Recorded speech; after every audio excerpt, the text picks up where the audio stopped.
बैठे बैठे क्या करेंगे, करना है कुछ काम। आइडिया आ गई मेरी, तो वीडियो बना लिया हम। গুড মর্নিং, আমি অনন্যা। এখন আমি আছি কেরালায়। কালকে রাত্রিরে ঘুগনি করেছিলাম, ভাবলাম আজকে একটু শেয়ার করে নিই রেসিপিটা।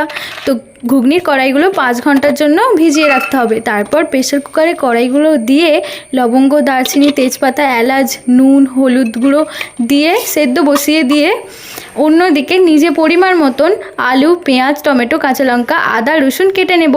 তারপর ভালো করে আদা রসুনগুলো বেটে নেব।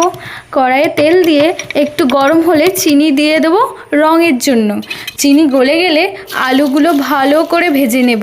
তাতে একটু নামমাত্র নুন, হলুদ দিয়ে দেবো যাতে রঙটা ভালো হয় এবং নুনের টেস্টটা আলুতে হয়। তারপরে কেটে রাখা পেঁয়াজগুলো ভালো করে ভেজে নেব। তাতে একটু লবঙ্গ আর হলুদ গুঁড়ো দিয়ে দেবো। তারপর আদা রসুন বাটা দিয়ে দেবো। কিছুক্ষণ পর টমেটো দিয়ে দেবো। টমেটো গলে এলে তাতে লঙ্কা, হলুদ গুঁড়ো, মিট মশলা, জিরে গুঁড়ো দিয়ে ভালো করে নাড়িয়ে নেব। একটু একটু জল দিয়ে ভালো করে ভেজে নেব যাতে মশলাগুলো পুড়ে না যায়।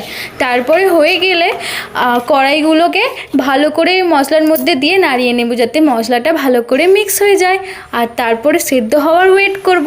হয়ে গেলে গরম গরম বাটিতে দিয়ে আর 1 চামচ নিয়ে মুখে নেব আর বলবো কেমন খেতে হয়েছে।